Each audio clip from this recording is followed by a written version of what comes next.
Sometimes the most dangerous truths are the ones we're most desperate to avoid, because they shatter the comfortable stories we tell ourselves about love, about women, about who we really are beneath all the romantic fantasies. Friedrich Nietzsche spent his life cutting through illusions with philosophical precision. And when he turned that same ruthless clarity toward love and relationships, what he found was revolutionary. You've been sold a fairy tale, the story that love will save you, that the right woman will heal your wounds and make you whole. From childhood, through every song and story, this promise was whispered into your subconscious. Someone will come and fix what's broken inside you. You believed it. Not because you're weak, but because no one ever taught you to question the script. But what if that promise was never real? What if the love you're chasing isn't salvation, but something far more complex? Nietzsche saw what most men refuse to see. He looked at love without rose-colored glasses and found something that would make most people uncomfortable. The truth about what you call love. The truth about what she calls strategy. The truth about the game you don't even realize you're playing. Here's what Nietzsche discovered. You don't actually love her. You love the reflection of yourself that you see in her eyes. You love how she makes you feel worthy, how her attention validates your existence, how her presence confirms that you matter. But that's not love. That's emotional dependency disguised as romance.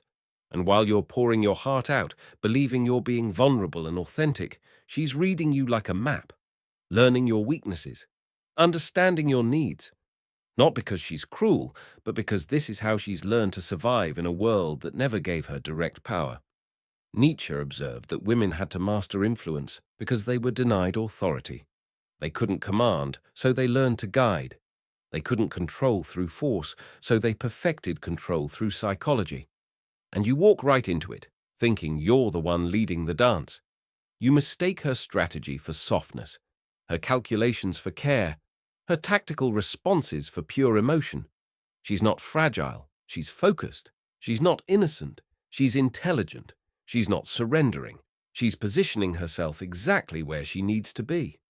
While you're dreaming of soulmates and forever, she's weighing costs and benefits, not maliciously, but instinctively. Because she learned long ago that the person who understands the game controls the outcome. And what about you? You were raised to worship her, to put her on a pedestal so high that you can't see clearly anymore. You don't want to see the strategy because it would ruin the fantasy. You prefer the dream of the pure, healing angel who loves you unconditionally. But unconditional love doesn't exist. Every emotion has conditions. Every relationship has transactions. Every connection has power dynamics. Nietzsche wasn't trying to destroy women when he pointed this out. He was trying to wake up men who had surrendered their agency for emotional comfort. As long as you believe she's morally superior by nature, you'll continue trading your power for her approval. As long as you believe her affection comes without agenda, you'll keep giving away pieces of yourself to earn what you think is love. But you're not being loved. You're being managed. And the scariest part, you prefer it this way. You like the comfort of being handled rather than facing the responsibility of being truly equal. Because equality is scary. It means you can't hide behind her supposed purity. It means you have to be accountable for your own emotional state. It means you have to grow up. Fear wears many disguises, and one of its favorites is romantic devotion. You think you're loving purely, but look deeper. What you're offering isn't love. It's a transaction. You're saying, if I give you everything, will you fix the parts of me I don't want to face? You're not seeking a partner. You're seeking a solution to your own incompleteness.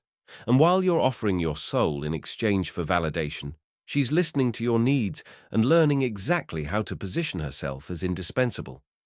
Nietzsche saw that what we call love is often a contest for emotional territory. Who controls the rhythm? Who withdraws first? Who needs less? These aren't questions of affection. They're questions of power. And here's the uncomfortable truth. The person who needs less always has more control.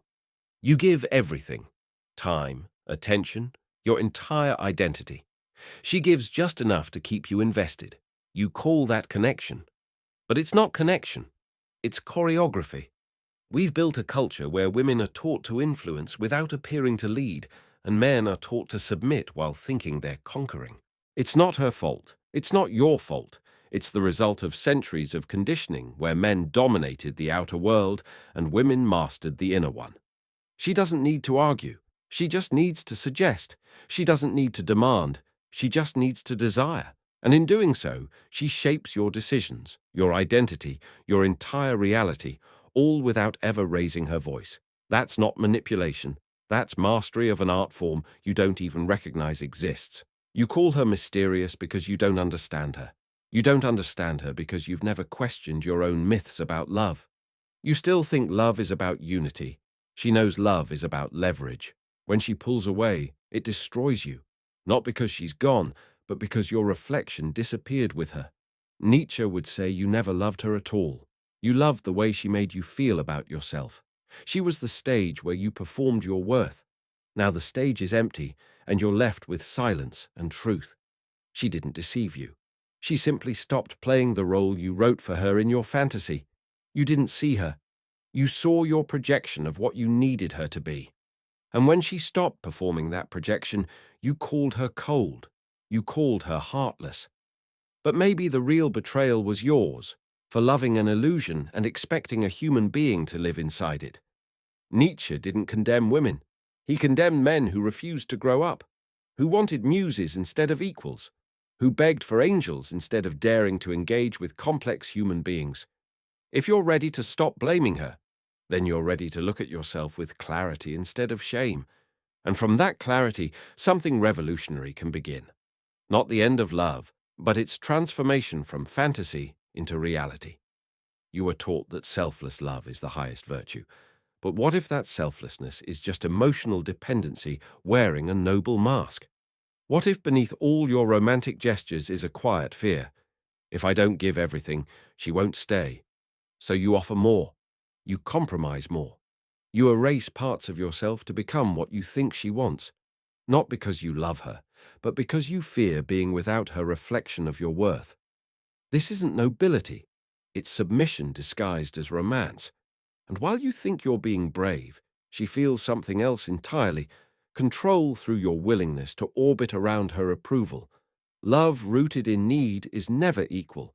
She may not ask you to change, but you change anyway. Why? Because you've convinced yourself that her acceptance equals your salvation. But she didn't ask to be your savior. She was just being herself, and you turned that into a mirror of your worth. When that mirror cracks, you don't just feel lost.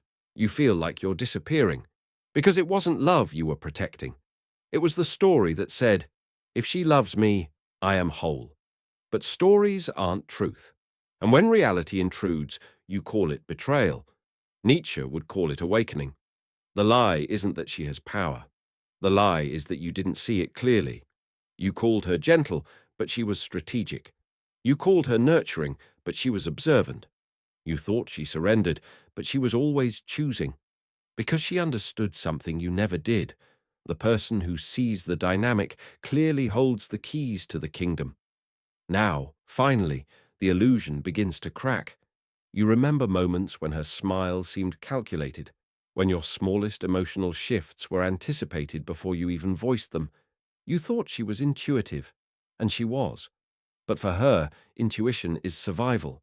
It's her way of staying ahead in a world that never gave her the power to confront directly. This isn't about blame. This is about reality. You live in a world where love is sold as mutual surrender, but practiced as mutual leverage, where vulnerability is branded as virtue, but used as currency. The moment you realize this, you either grow up or break down. Most choose to break. They go back to the myth. They look for another muse, another emotional performance partner. But the roles haven't changed. Only the actors have. Until you stop needing her to play the part, you'll never meet the person behind the performance. What happens when you stop seeking roles and start seeing reality? You begin to notice what was always there. Not manipulation, but instinct. A woman aware of her lack of institutional power, mastering relational power instead. Not because she wants to control you, but because this is the only power she's been allowed to have. So ask yourself, Not if she's ready to love you, but if you're ready to see her without the fantasy, because only then can you see yourself clearly, and only then does love stop being a story and become something real.